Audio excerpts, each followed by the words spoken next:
Assalamualaikum warahmatullahi wabarakatuh. Salam sejahtera, Om Swastiastu, Rahayu, Namo Buddhaya, salam kebajikan. Sahabat Nusantara, pada kesempatan ini saya ingin bercerita tentang keberadaan sumur Berus, di mana menurut saya sumur ini sangat misterius ya, karena mempunyai beberapa proses yang sangat panjang. Untuk itulah makanya saya angkat dalam video ini dengan harapan bahwa kita saling berbagi dan saling mencermati apa sih sebenarnya yang terjadi pada sumur Berus ini. Silahkan nonton video ini sampai tuntas dan komentar dapat Anda sampaikan pada kolom yang sudah disediakan. Terima kasih.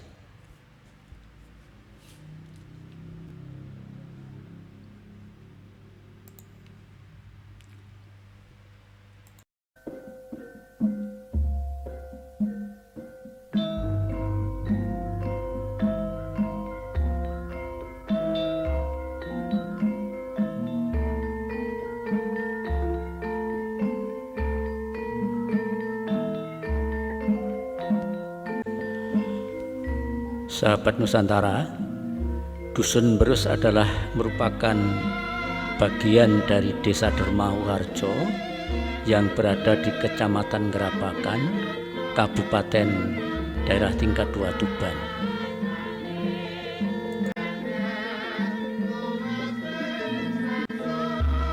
Dalam jangka waktu yang cukup lama, masyarakat Berus susah untuk mendapatkan air bersih. Oleh karena itu, untuk mendapatkan air bersih untuk kepentingan mandi, cuci, kakus, dan juga untuk kepentingan memasak dan sebagainya, maka mereka harus mengangsu ke suatu sendang ataupun embung yang jaraknya cukup jauh.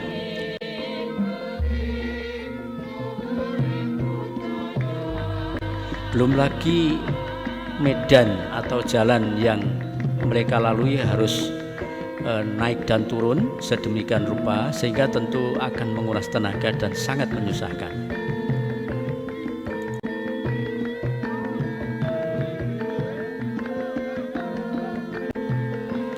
Sebenarnya pemerintah Kabupaten Tuban sudah cukup tanggap. Ini dibuktikan dengan adanya beberapa kali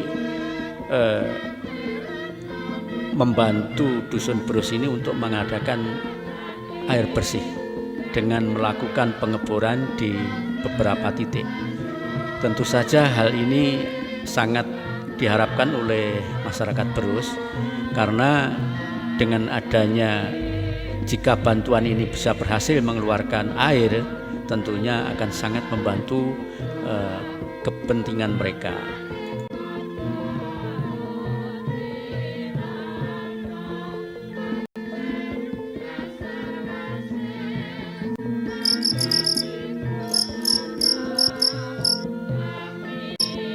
Akhirnya di sanggar tersebut dilakukan diskusi dan dibuat rencana langkah-langkah apa yang harus dilakukan untuk membantu penduduk atau masyarakat Berus sehingga mereka bisa mendapatkan air bersih sebagaimana yang diimpi-impikan.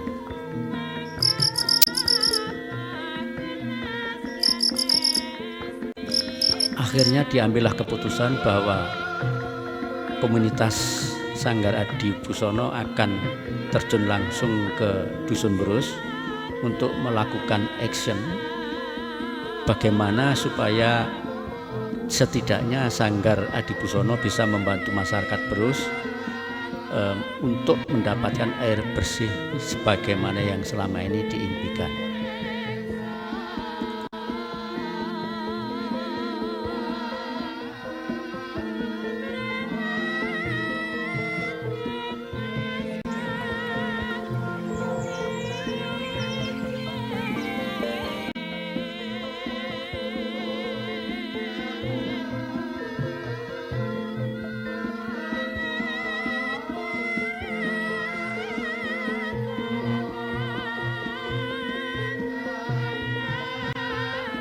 Setelah melakukan pengecekan dan penelitian di beberapa titik di sekitar lokasi, maka Ki Saridin memastikan bahwa di sekitar tempat inilah bisa dilakukan pengeboran. Oleh karena itu Ki Saridin memerintahkan kepada rombongan untuk segera menyiapkan peralatan dan menunjuk titik di mana pengeboran akan dilakukan. Ki Saridin hanya bilang, lakukan pengeboran di sekitar saya berdiri.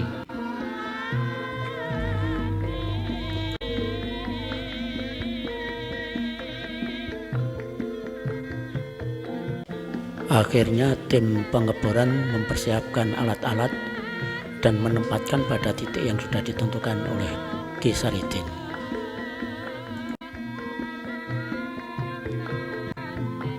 Namun demikian bukan berarti tanpa persoalan, karena masyarakat Berus sendiri banyak yang sudah pesimis sehingga mereka malah membuli. Artinya mereka menganggap bahwa pekerjaan ini akan sia-sia sebagaimana yang telah dilakukan 3 kali sebelumnya.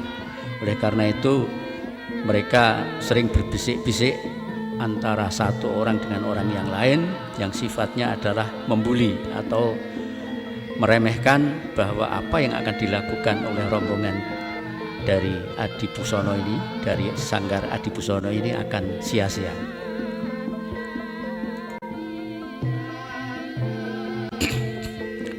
Oleh karena itu rombongan segera melakukan persiapan dan melakukan pengeboran, dimulai dengan ucapan Bismillahirrahmanirrahim.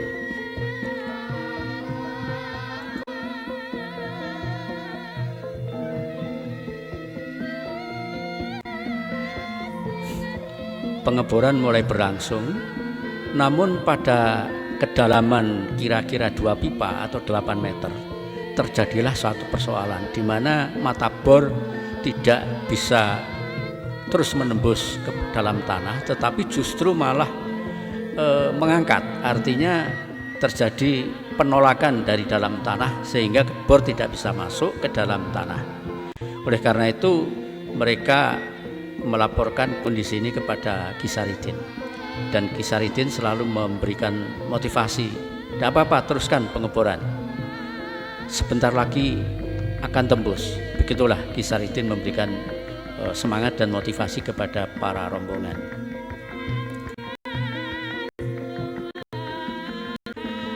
Namun di luar dugaan bahwa beberapa saat setelah Ki Saridin menyampaikan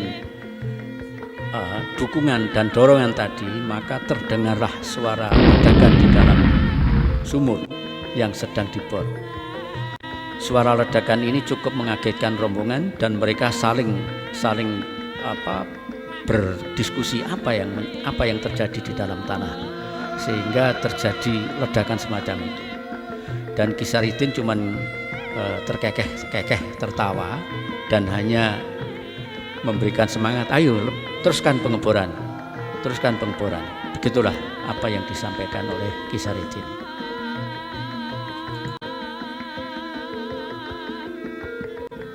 Benar apa yang disampaikan oleh Ki Saridin, bahwa setelah ledakan itu maka pengeboran dapat berjalan dengan lancar. Maka pengeboran dilanjutkan dan memakan waktu kurang lebih selama 3 hari 3 malam. Setelah mengalami proses pengeboran selama 3 hari 3 malam, maka barulah tampak hasilnya, yang mana dari dalam sumur yang sedang dibor telah keluar atau menyembur air sebagaimana yang kita lihat dalam video ini.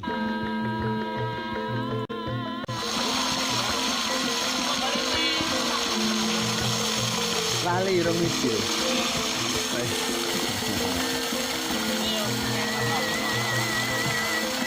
Bang, aku suka bang. Oh ini loh bang. Oh.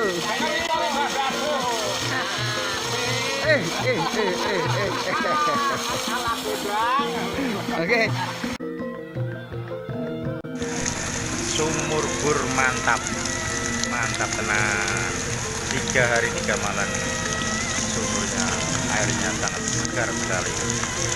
Mudah-mudahan bisa mengairi warga masyarakat desa. Pada kunjungan saya yang pertama ke Sumur Berus, saya sempat bertemu dengan saudara atau sedulur Maman dan sedulur Dan Margi yang sempat saya lakukan wawancara. Saya minta untuk diceritakan bagaimanakah proses yang terjadi pada pengeboran Sumur Berus tersebut.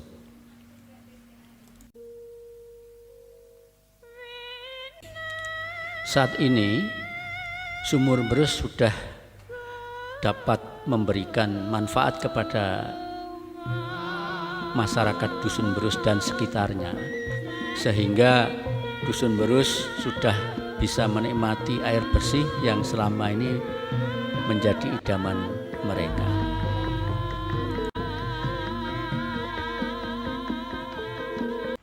Dengan demikian, masyarakat Dusun Berus dan sekitarnya saat ini sudah tidak perlu mengangsu lagi ke suatu tempat yang jauh. Cukup mereka membuka air kran di rumah masing-masing, kemudian menikmatinya baik untuk keperluan mandi, cuci, kakus, dan lain-lain sebagainya.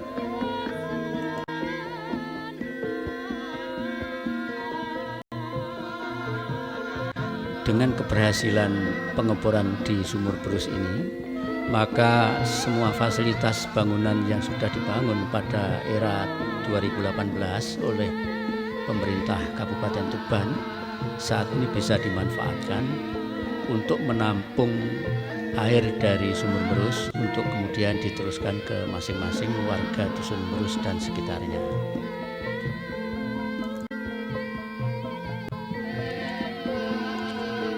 Sahabat Nusantara, ternyata titik Sumur Berus ini berada di tanah milik sedulur Suyesno.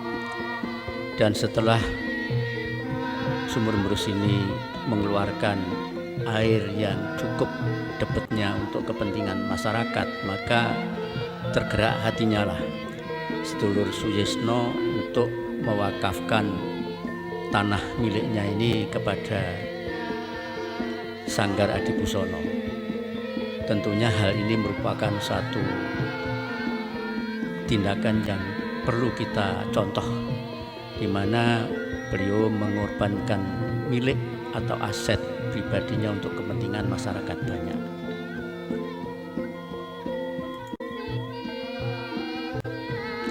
Keberhasilan pembuatan Sumur Berus ini akhirnya menyulut semangat warga Berus untuk membangun sebuah fasilitas di dekat Sumur Berus tersebut, yang nantinya diharapkan tempat ini akan bisa dipakai sebagai tempat berkumpul untuk membicarakan banyak hal.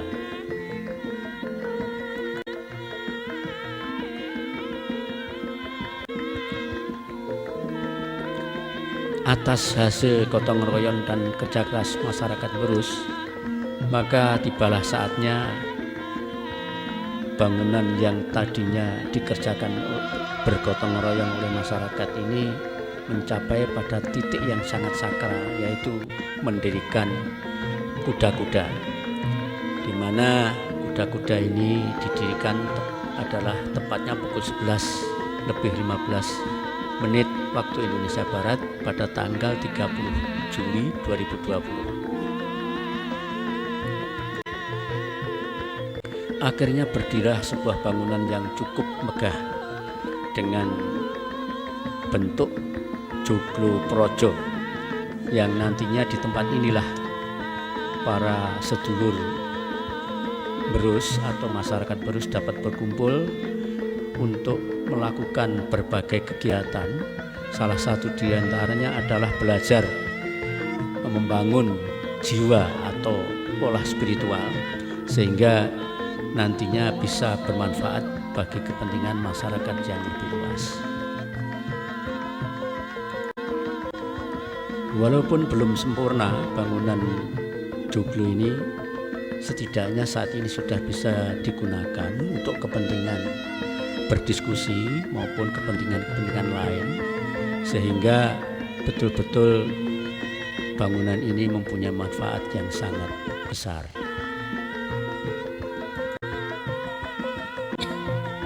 Di sini tampak suatu kegiatan di mana saat bangunan sanggar belum selesai, mereka sangat bangga, terlihat sangat bangga berfoto bersama di depan bangunan yang belum jadi.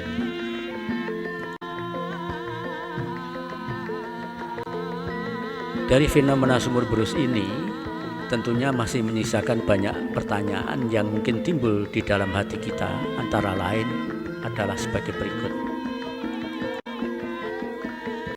Pertanyaan yang pertama adalah, kenapa 3 kali berturut-turut upaya pengeboran di Dusun Berus ini selalu gagal? Padahal menurut pengakuan dan kesaksian dari masyarakat Berus, sebelum dilakukan pengeboran sudah dilakukan pendeteksian. Barangkali menurut perasaan saya pendeteksian itu bisa saja melalui pendulum atau menggunakan peralatan-peralatan yang modern, misalnya geolistrik dan selain sebagainya. Namun demikian, kenapa upaya ini tetap mengalami kegagalan?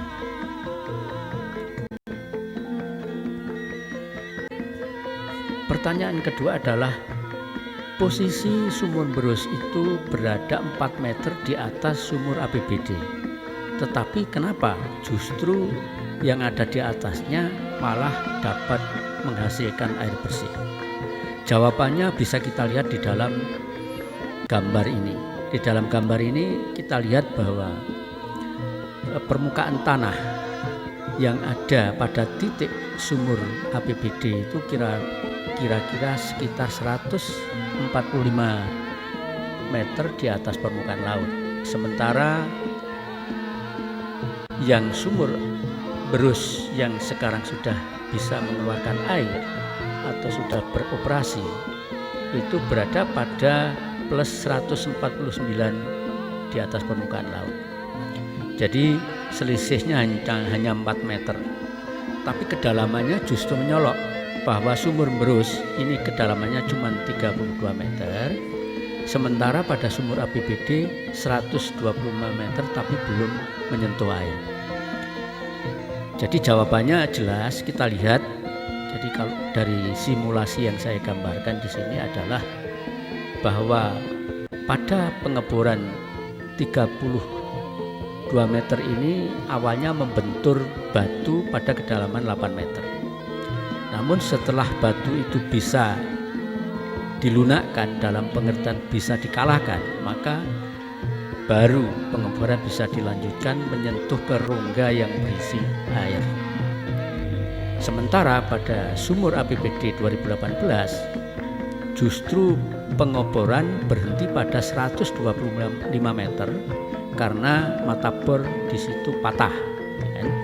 Kemudian gagallah pelaksanaan pengeboran untuk sumur APBD 2018. Pertanyaan yang ketiga adalah suara ledakan yang terjadi di dalam pengeboran sumur Berus. Fenomena apa ini sebenarnya yang terjadi? Menurut penuturan Ki Saridin bahwa ledakan itu adalah proses penghancuran lempengan batu yang selama pengeboran itu menghambat laju pengeboran. Kemudian saya bertanya kepada Ki Saridin, loh, apakah bisa batu yang di dalam tanah itu diledakkan sementara kita tidak menggunakan dinamit ataupun eksplosif lainnya? Ki Saridin hanya menjawab, bisa, itu dilakukan dengan kekuatan energi. Inilah yang mungkin akan membuat kita menjadi bingung juga. Artinya di dalam tanah yang tidak terlihat, sesuatu bisa dilakukan dengan energi. Tentunya energi ini sebenarnya ada di alam ini. Cuman persoalannya adalah kita tidak mampu untuk memahami bagaimana cara untuk memanfaatkan energi ini sehingga bisa meledakkan batu yang ada di dalam tanah. Itu yang jawabannya perlu kita cari sendiri dengan banyak belajar dan banyak melakukan suatu kajian. Baru kita bisa memberikan satu jawaban sesuai dengan kemampuan pemahaman kita masing-masing. Itulah yang terjadi pada proses pengeboran sumur di Dusun Berus. Berbagai masalah terjadi, namun tetap bisa berhasil sebagaimana sekarang bisa dimanfaatkan atau dirasakan manfaatnya oleh masyarakat Berus. Kesimpulannya saya kembalikan kepada Anda masing-masing untuk mencermati dan untuk memahaminya sesuai dengan kapasitas kita masing-masing. Ucapan terima kasih kami sampaikan, semoga ini bermanfaat bagi semua pihak. Terima kasih. Wassalamualaikum warahmatullahi wabarakatuh.